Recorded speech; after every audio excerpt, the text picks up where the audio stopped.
Welcome to the collection of the wildest and craziest AITA Reddit stories of all time.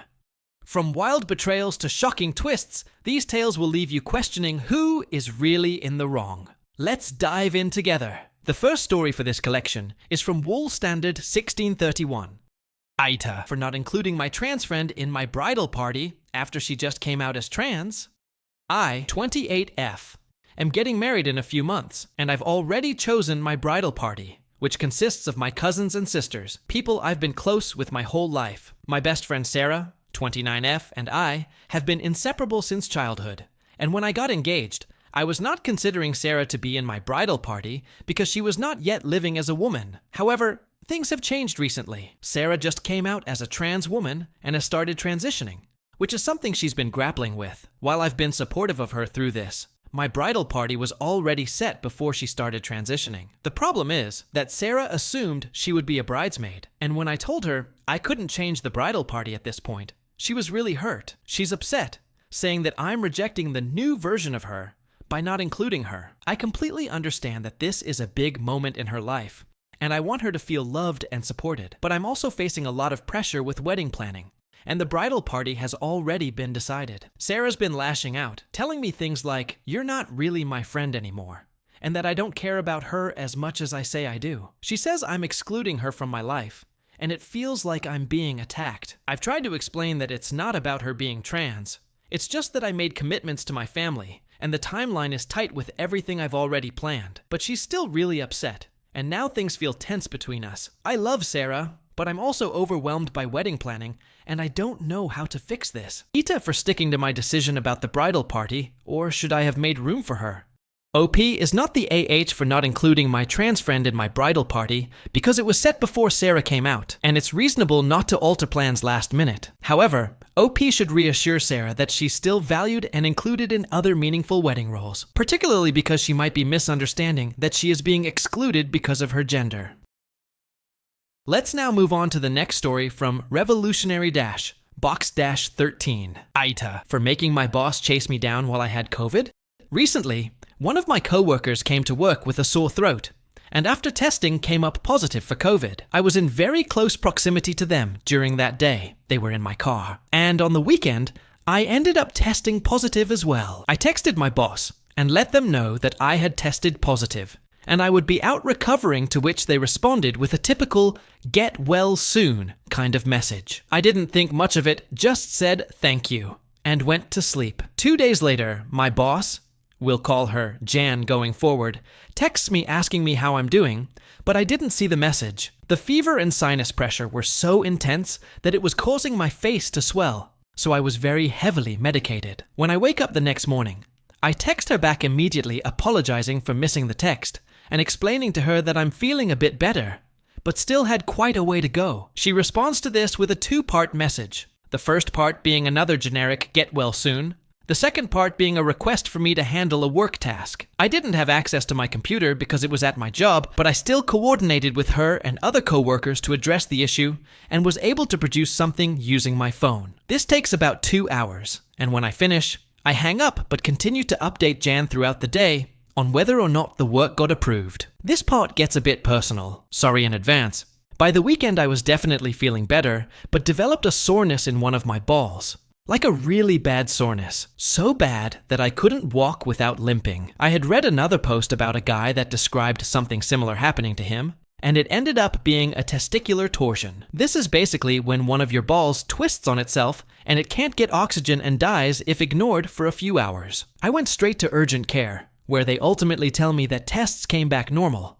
But with the pain, I'm feeling I need to go to the ER to get an ultrasound to check for a torsion. 4 anxiety-filled hours later, they tell me it's a semi-uncommon side effect of COVID in guys, where they essentially just experience blue balls indefinitely until the inflammation goes down on its own. Not great. Monday rolls around, and a different supervisor texts me asking how I'm doing.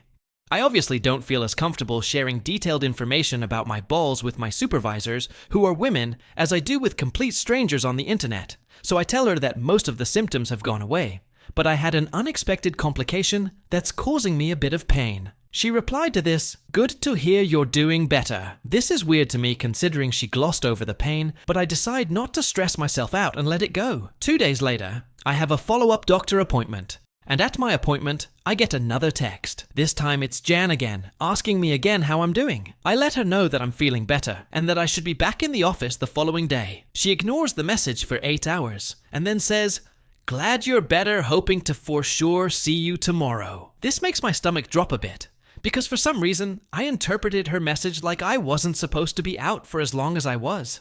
I'm not the type of person to milk sick days. There have been several occasions where I've tried to push it and come back early, and Jan would tell me to leave so as not to get anyone else sick. I go into work the next day, and I'm getting cold responses from some of my supervisors, including Jan.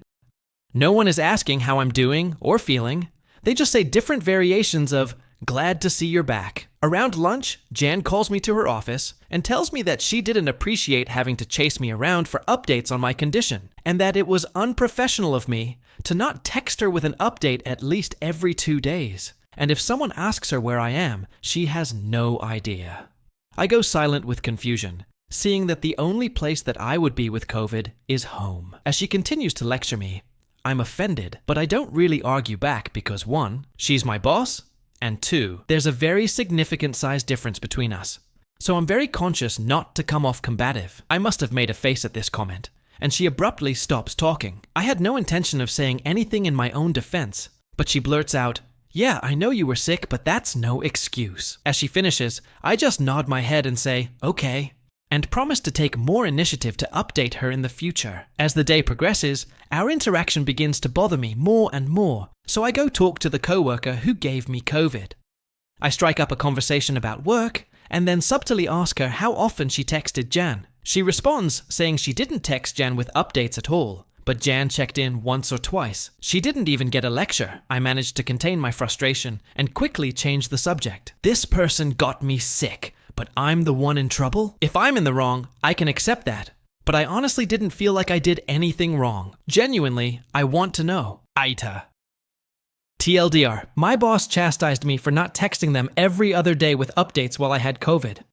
OP is not the AH for not updating his boss, because he was seriously ill and still handled work tasks. The boss was unfair, especially since the coworker who spread COVID wasn't reprimanded. Expecting frequent updates from a sick employee while ignoring his condition is unreasonable.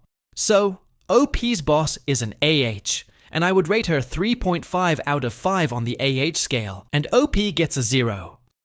Let's now just move on to the next story from Truey7862-8. AITA. For stopping communication with my mother leading up to my 18th birthday. I, 18M, stopped talking to my mother, 58F, around 3 weeks ago. For some context, this was all leading up to my 18th birthday, which was today. But not because of it. She and I have never had the strongest relationship, which has deteriorated as I got older, because I felt that whatever I did in my achievements, X getting merit and art awards, consistently keeping some of the best grades in my class, did not matter, as they were never enough. I grew to resent/envy those that hugged their parents when they saw them, and weren't required to keep grades that were 95s plus, and felt as if I was missing out, because my parents were not like that. To keep my mind off of it, I delved deeper into studies as well as creating art, and found escapes such as video games to make new friends. I still didn't let my grades or anything drop as they're important to me so I can go to college,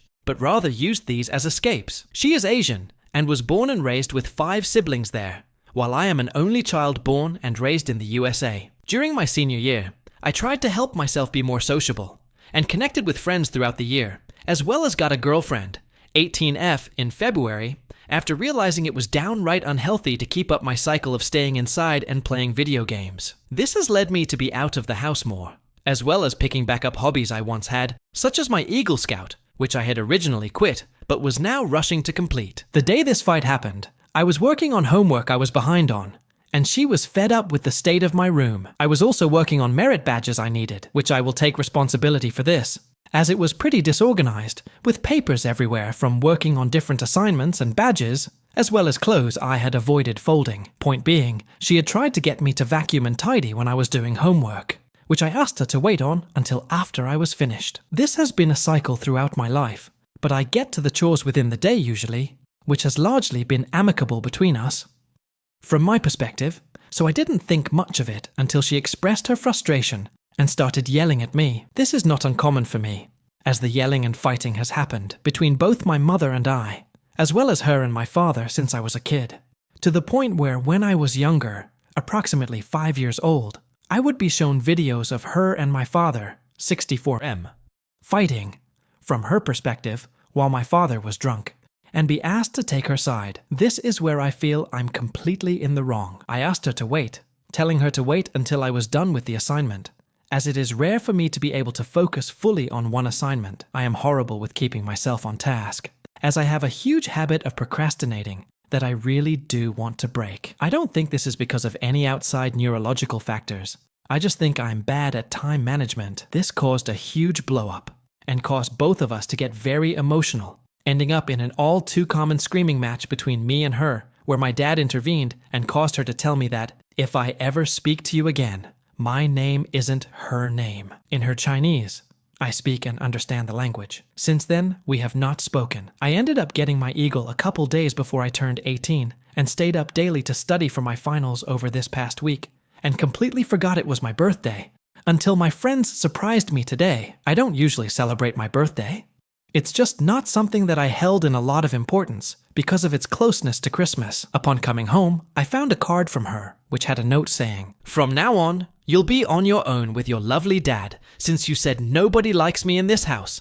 My job as your mother is done. I wish you have a good life with your girlfriend." As well as 3 pages in Chinese that I am unable to read. I cannot read or write, but I think pretty much is all her grievances with me, as well as just cutting me off now that I'm 18. I do feel partly guilty for this, and have gotten differing responses from both friends and some of my teachers I vented to about this, about how much fault I had. I was originally going to stop talking to her after I went to college, but seeing it from her perspective, I haven't been the perfect son either. Am I in the wrong?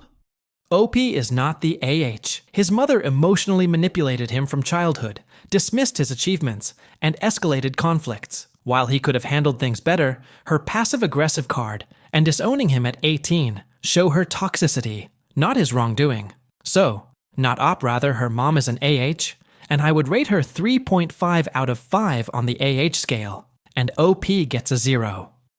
Let's now jump onto the next story from lyrical_reader, AITA, for essentially abandoning a friendship. I, 23F, need some advice on what to do about a friendship situation. When I was a freshman in college, I met this girl. Let's call her K, 22F. Just to clarify, I won't be using any real names in this story, but I need some placeholders for it to make sense. K and I met the second we arrived on campus and became friends very quickly. We would go see movies, get our nails done, go on girls' dates, and all in all, just talk about life together. Over the course of the 4 years of our undergrad, I would constantly drive her everywhere, pick her up and take her home when she was too drunk to drive, took her for alcohol runs, planned fun girls' days, listened to all her problems, give her the best advice I could, and, every summer, I would throw her a birthday party at my apartment, complete with cake, decorations, and gifts. All of this was entirely at my expense, but I didn't mind doing any of it because we were so close, and she was my best friend. Well, fast forward to the second weekend of June 2024. I had moved back to my hometown in April 2024 because I graduated early and had begun working on my master's degree online. I was really worried about losing all of my friendships because I had to move away, so I made a very conscientious effort to stay in contact with everybody. This particular weekend in June, however, I drove the 2.5 hours back up to our college town to spend Thursday and Friday night to celebrate my best friend's birthday. It's important to note here that I had 3 best friends at the time: Kay, who I mentioned earlier, Nat, 22F, and Vicky, 23F. Vicky lives in a different town, so she isn't a part of this story, but I love her and never want to leave her out. For this particular weekend in June, the friend group had combined the birthdays of Kay and Nat into one big birthday weekend, as their birthdays are 6 days apart. I spent almost $400 that I didn't have on a hotel room to come see Kay and Nat for 2 nights, and spent between $50 and $100 each on their gifts. I made myself completely available to them and accommodated their hectic work schedules After all, this weekend was about them. Kay was kind of snippy with me several times throughout the weekend because I was trying to figure out what time I should meet them for our scheduled activities such as dinners out. To be clear, I never ever pestered her about anything because I knew she would be at work for most of the time that I was there. I asked her twice over text what time I should meet her for dinner, even offering to drive. She was frustrated with her job and was snapping at me and Nat because we were all trying to coordinate. She then got upset because Nat and I wanted to meet up a little earlier than everyone else to hang out and go to the local Barnes & Noble. Nat and I both share a love of reading, so we love going on book shopping adventures together. Kay was still at work and doesn't really like reading, so we didn't think she'd care if we went ahead to shop a little at the bookstore. Ultimately, everyone met up for dinner Thursday and Friday nights, and everything was fine. I even stayed several hours later in our college town on Saturday than I had planned so that I could spend more time with my friends and do one last dinner together. I made all this effort despite the fact that, the night before I was supposed to drive up to see them, I had spent the night in the hospital with a severe migraine attack. Also, that Sunday, my family and I were headed to the beach for our annual family vacation, so I really needed to get home on time. After this weekend, I started noticing Kay withdrawing a bit. She's very active on social media, and we would always send each other things on Instagram and TikTok. I also made an effort to talk to her directly over Snapchat. Over the course of that following month, I started to notice that she wouldn't respond to any of the messages I sent her, if she even opened them at all. It's very typical of her to kind of forget about somebody when they aren't right in front of her. But my spidey senses are telling me that there is some sort of a problem, because I never thought she'd do that kind of thing to me. Again, we were best friends. I decided I would use my birthday, which is in September, as a benchmark. She had essentially gone nonverbal since June, so I thought that if I didn't hear from her at all, then the friendship was officially over. On the evening of my birthday, I got a sweet happy birthday text from her over Snapchat saying that she hoped I had the best day. After that, it was essentially back to no communication.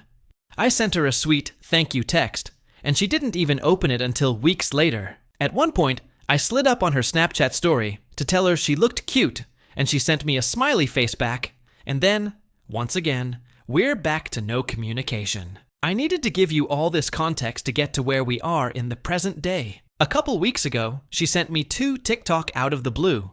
Both of them had to do with breakups, and I asked her if everything was okay between her and her boyfriend. Let's call him Brendan.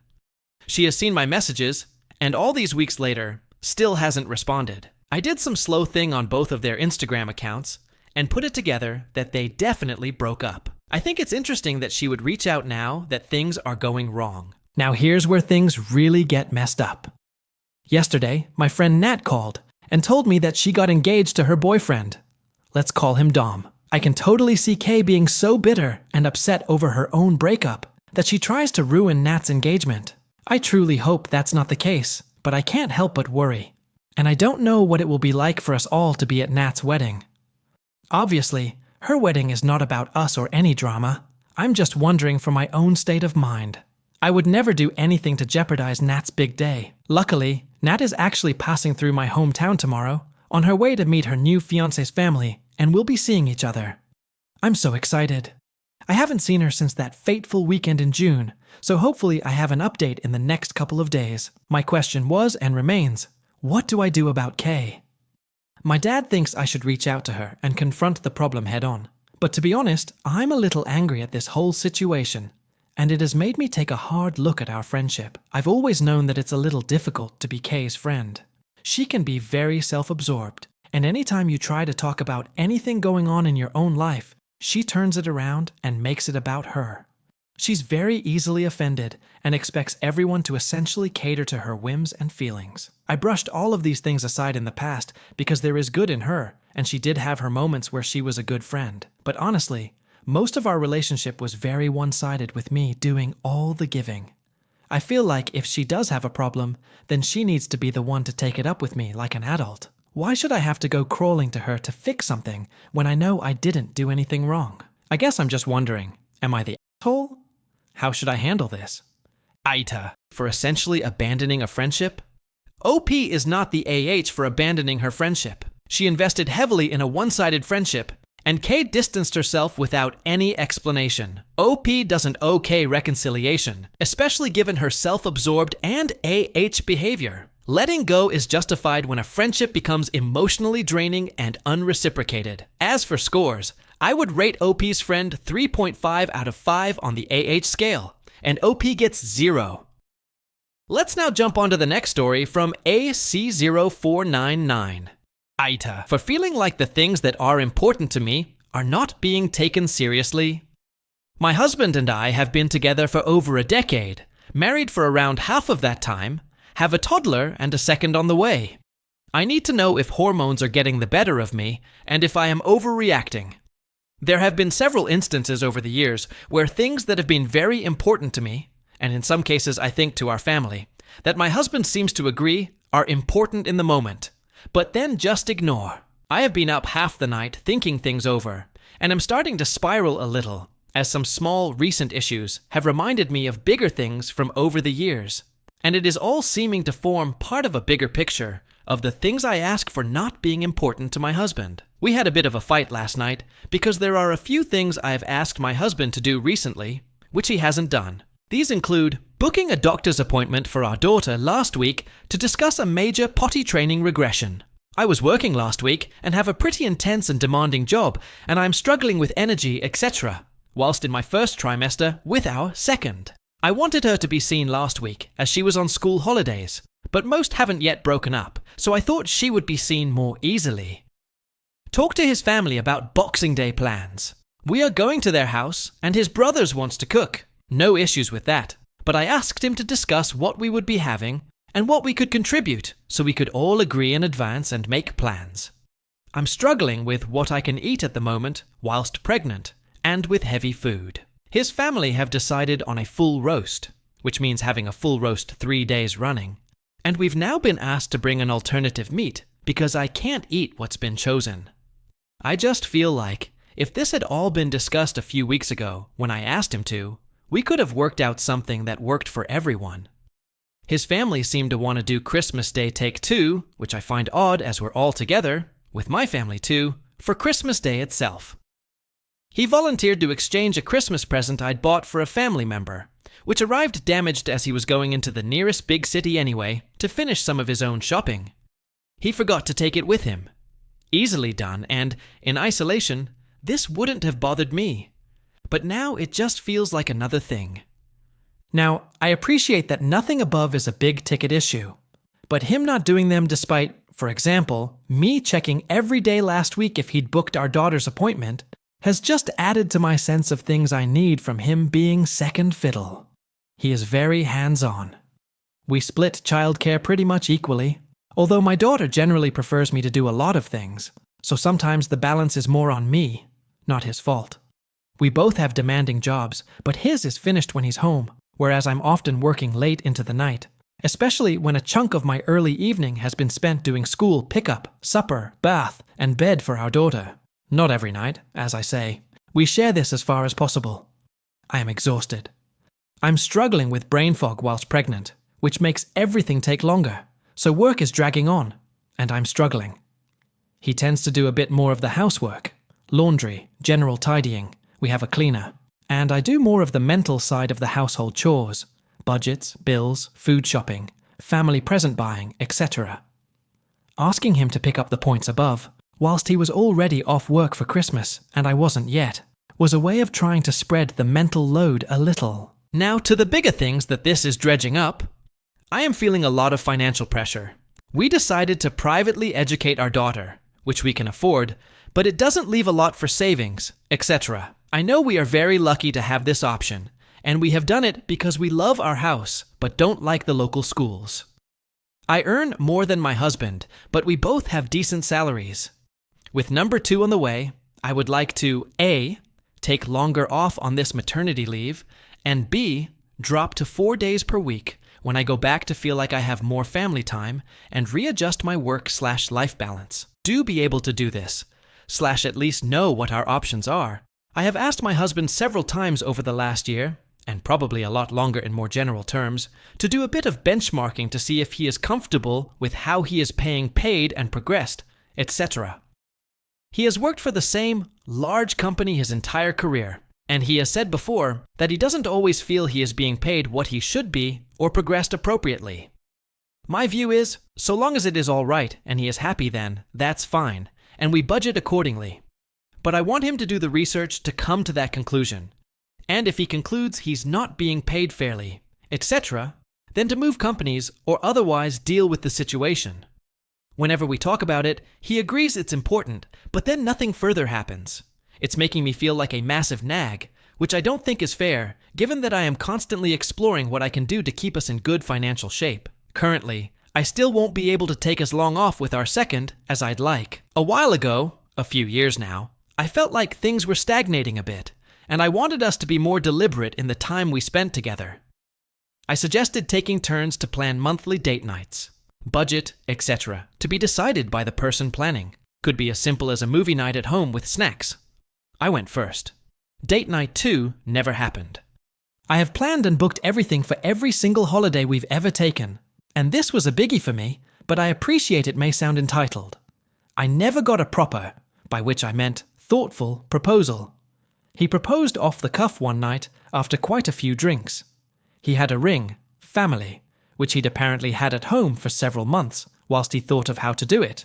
And then he decided to just do it. I think he knew I was getting a bit sad it hadn't happened after quite a few years together. I didn't want anything big or fancy, just something a bit more deliberate. Everyone I know has been taken away for the weekend, or had something lovely planned, or a special moment whilst on holiday, and I won't ever get that. I'd have been super happy with a nice picnic or something. Just something that felt intentional, and not like a f*** it may as well, as he had a family ring, which I love, and didn't choose one for me. We talked about an eternity ring when we found out I was pregnant the first time. They're pretty usual amongst our family, re-stand friends for either after 1 year of marriage or first child. We weren't earning as much at that time, although still decent, and I found something I really liked that was about €300. He asked what I'd like, and I showed him this early in my pregnancy. It never materialized, even a year after our daughter was born. He took me to look at rings a couple of times, but the conversation stopped there. I eventually said to forget about it, and that if I had to keep asking if it was still happening, it took the meaning away, and it wasn't about the ring, but about him wanting to do something nice for me. We had a big discussion about it, and he said he'd dropped the ball. We eventually chose a beautiful ring together, which I love, but it went on a joint card as he hadn't saved anything for it. He regularly forgets to do things I've asked him to do. I've asked him to put reminders in his phone as if he says he will do something, but then I have to constantly remind him A, I feel like a nag, and B, it doesn't take the mental load off me. Nothing has changed yet. When we had an argument about the small things today, he said sometimes he feels like I delegate things to him to test him. I said that's not true. And I struggle to see how asking him to book an appointment for his own daughter, or be the one to liaise with his own family, could be construed in that way. What he said really upset me, and I went up to bed. Sorry for the epic rant. I just needed to write it all down. Are my pregnancy hormones getting the better of me, and I'm overreacting? Or do I need to have another talk with my husband about valuing the things that are important to me? OP is not the AH for her feelings. She's overwhelmed, carrying the mental load, and frustrated by her husband's repeated inaction. Her concerns are valid, and his dismissiveness exacerbates the issue. He needs to step up and follow through on responsibilities. OP husband is a little bit AH, and I would rate him 1.5 out of 5 on the AH scale, and OP gets a 0. Let's now move on to the next story from Dragon Aura X. AITA. For thinking I did nothing wrong? I started watching this one anime, and decided to join the main big sub for it. I discussed some stuff, then later when I started making artworks of characters, my post was removed from there even though I just sketched and colored a character exactly as she is pretty much from a manga panel. The only difference was I added a little bit more to the proportions. Not too much, so it was very close still, and not NSFW. Either way, I just decided to look for an alternative sub to post my stuff in where the rules were a bit less harsh, and found this other small community which at the time had like 1.5 to 2,000 members. So I posted it there and got a lot of upvotes and stuff. Maybe a month or 3 weeks later, I found out they have a Discord server, so I joined. After sitting there for a week and sharing some art in the dedicated channel, I thought it was pretty chill. However, sometimes there were these weird moments when people made jokes such as "go kill yourself" or "I'm 15 inches deep in you." It was a response of a minor to "but you're 15." And mods didn't care about this. One of the mods who's much older even participated in the same kind of jokes, setting a bad example. Meanwhile, I never participated in this kind of only made a few, perhaps lewd comments once about some artworks, which made a bunch of said minors call me a addict. LOL, seriously? After you post naked women with a strip of clothing covering their intimate parts on the sub. I've been mean a few times to said dudes, but since I'm not a little kid anymore, I wanted to be more mature. And at the end, after a fun voice call with the members, I pinged one of them and apologized for perhaps being an asshole, and he was like, all good, and didn't say anything else. I didn't act mean to anyone since that moment. Either way, one day I was accused of being a porn addict when I said I found a hot artwork of a character on Instagram. Since this was taking the piss off me at that point, I chose a random post from my suggested content, which was of a character on a beach wearing a bikini and being quite busty. I covered the whole image with the black pen tool on my iPhone, only showing the character's face and shoulders, and like the very tiny bit of the feet, just in case they ignore my point and keep calling me that, and I did a small red arrow pointing at the suggested for you bit.